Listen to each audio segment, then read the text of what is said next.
Últimamente hay preguntas que como que nos rondan, ¿no? Por ejemplo, ¿qué onda con esa relación entre ciertos plaguicidas y el aumento de enfermedades como el Parkinson? Uf, sí, es un tema fuerte. O también cómo está cambiando nuestra forma de aprender, o incluso qué entendemos por verdad, ahora con la inteligencia artificial. Son dilemas súper presentes. Justo, como lo señala un artículo bastante reciente de Gustavo Ortiz Millán sobre plaguicidas y salud, que vamos a revisar hoy. Bueno, bienvenidos a esta exploración a fondo. Hoy nos vamos a sumergir en cómo la filosofía, que a veces, bueno, puede parecer algo lejana. Algo abstracta, quizás. Exacto, pero que en realidad se mete de lleno a analizar los desafíos más urgentes de la vida moderna. Tenemos materiales bien variados hoy. ¿Sí? ¿Qué tenemos sobre la mesa? Pues mira, hay notas de prensa de Infobae, de Gaceta UNAM, textos de referencia como la entrada de Wikipedia sobre filosofía contemporánea, un análisis interesante desde la arquitectura en la FADU-UBA Ah, mira qué interesante cruce. y varios documentos del Instituto de Investigaciones Filosóficas de la UNAM. Vamos a intentar ver cómo resuenan estas ideas, sobre todo desde la perspectiva latinoamericana. Nuestra misión hoy: sacar las ideas filosóficas clave que nos ayuden a entender mejor nuestro presente, extrayendo las perspectivas más jugosas de estos materiales. Bien, pues veamos esto en detalle. Arranquemos con algo muy concreto, que afecta a la salud pública directamente. Gustavo Ortiz Millán, en un texto para Nexos de ahora, finales de octubre de 2025, Sí, lo tengo presente. plaza una línea que preocupa, ¿no? Entre la exposición a ciertos plaguicidas y cómo aumentan los casos de Parkinson y algunos tipos de cáncer. Menciona estudios que vinculan directamente químicos como el paraquat con estos riesgos. Claro. Esto ya de entrada nos muestra que la filosofía no está por allá, en las nubes, sino que puede abordar problemas muy terrenales. Exactamente. Ese es un caso clarísimo de lo que llamamos ética aplicada. Y más específicamente, bioética y también ética ambiental. Ética aplicada. Sí. Y Ortiz Millán usa un concepto clave ahí, el principio de precaución. Principio de precaución. ¿Qué significa eso, más o menos? Pues, en sencillo significa que si hay indicios razonables de que algo puede causar un daño grave, aunque no tengamos la certeza científica al 100%, digamos, es mejor prevenir que lamentar. O sea, debemos actuar para evitar ese daño potencial. Entendido. Es como el clásico más vale prevenir, ¿no? Y mencionabas una tensión. Sí, exacto. Ortiz Millán describe una controversia bien interesante en México. Se prohibieron unos 35 plaguicidas, pero la red temática de toxicología de plaguicidas criticó la medida. ¿Por qué? ¿Les pareció poco? Dijeron que era insuficiente. Argumentaban que muchos de esos 35 ya eran obsoletos y que, bueno, todavía se permiten como 200 considerados altamente peligrosos. ¿200? ¿Sí? Y ahí se ve clarito el dilema ético. ¿Qué priorizamos? ¿La eficiencia agrícola que dan estos químicos a corto plazo o los costos a largo plazo para la salud de la gente, de los animales, del medio ambiente? Es un debate complejo, ¿eh? Y la filosofía ayuda a sopesar esos valores. Y fíjate que no es el único debate ético que aborda Ortiz Millán. En otro artículo, analiza la reforma de las corridas de toros en Ciudad de México. Ah, sí, el tema de la tauromaquia sin violencia. Exacto, que introdujo ese concepto al prohibir la muerte del toro en la plaza. Pero la pregunta que queda es, ¿realmente se elimina la violencia si el animal igual sufre estrés, dolor durante la lidia? Justo ahí es donde la filosofía se vuelve una herramienta de análisis súper potente. Ortiz Millán nos ayuda a desmenuzar, digamos, el propio concepto de violencia. A ver, ¿cómo? Distingue al menos 3 tipos. Primero, la violencia directa o letal, que es la que la reforma parece querer eliminar, ¿no? La muerte explícita. Ok, esa es la obvia. Luego está la violencia estructural. Este es un concepto del sociólogo Johan Galtung. Se refiere al daño sistemático que causa una estructura social que lo normaliza.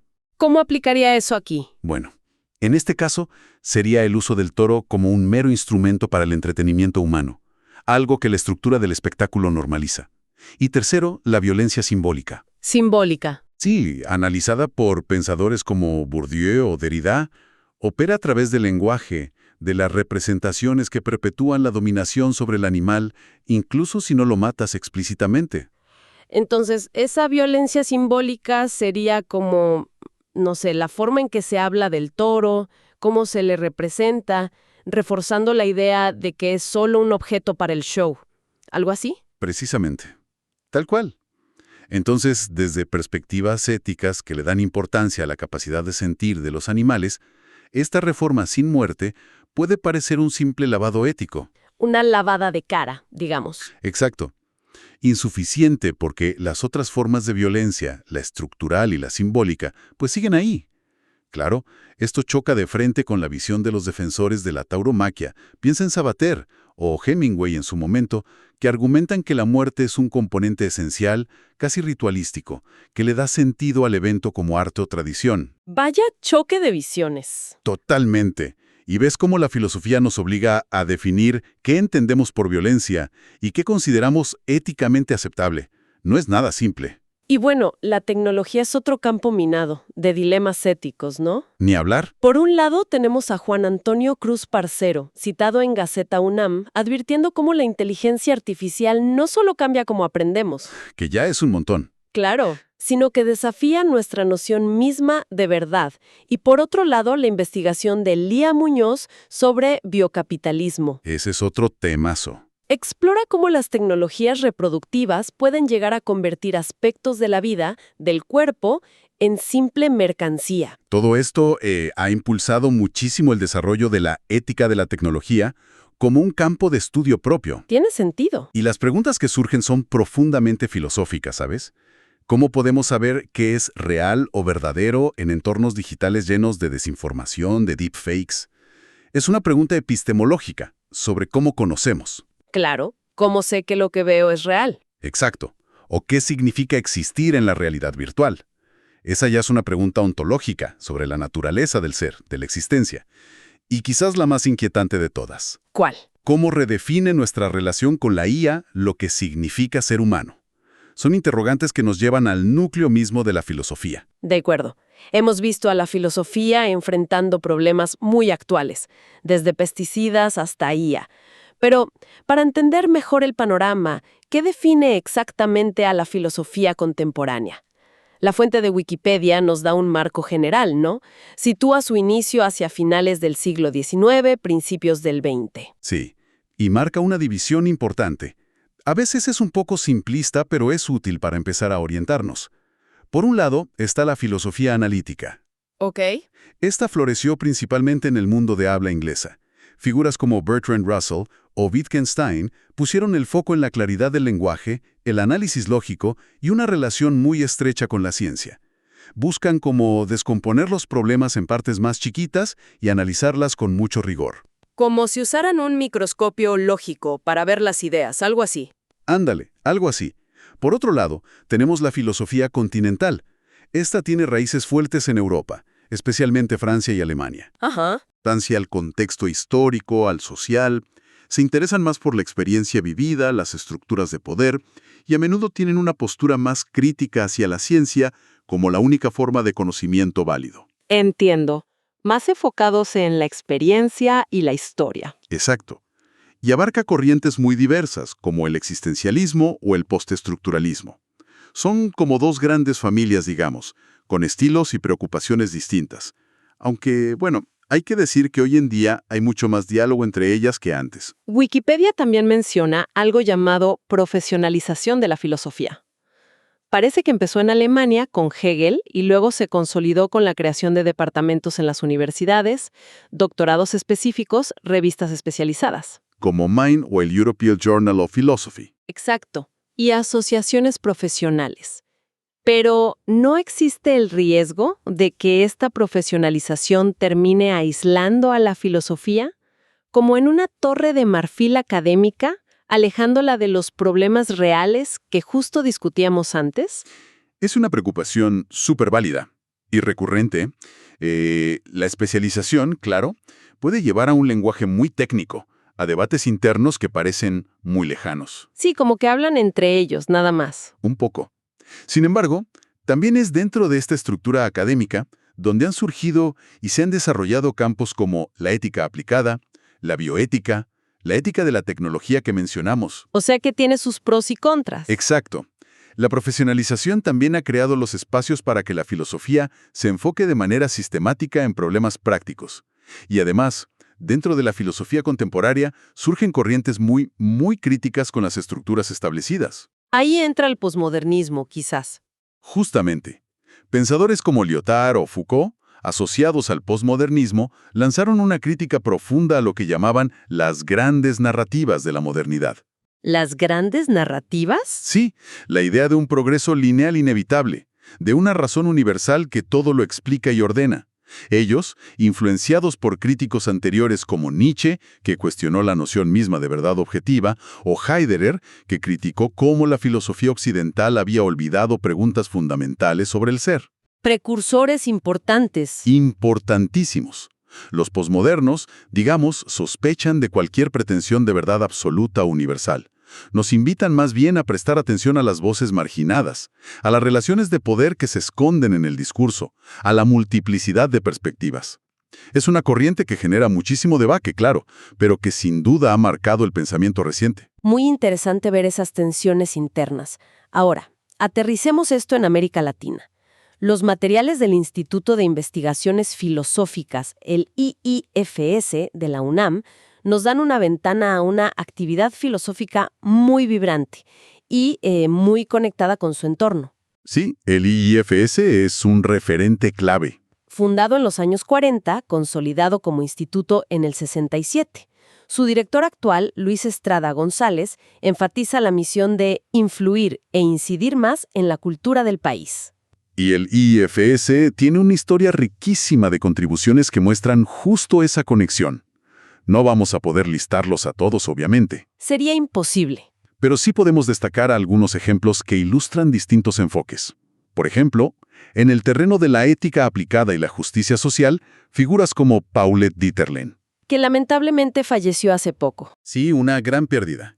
Su trabajo sobre pobreza, justicia distributiva, dignidad humana tuvo un impacto directo en políticas sociales. Aplicó ideas filosóficas a problemas muy concretos de México. Eso es clave. O piensa en Luis Villoro, un pensador fundamental que criticó el liberalismo hegemónico, reflexionó sobre el Estado plural, los derechos indígenas, mostrando un compromiso profundísimo con la realidad social del país. Veo que no se trata solo de teoría abstracta, para nada. Para nada. Y al mismo tiempo el IIFS ha sido un centro fundamental para la lógica y la filosofía de la ciencia en la región. Atocha Aliceda, por ejemplo. ¿Qué trabaja ella? Trabaja en lógica y razonamiento abductivo, que podríamos describir más o menos como el tipo de razonamiento que usamos al buscar la explicación más probable para un conjunto de pistas. Ah, como hacen los detectives o los médicos. Exacto. Es crucial en el diagnóstico médico, en la investigación científica. Su trabajo muestra cómo la filosofía rigurosa puede dialogar súper bien con otras disciplinas.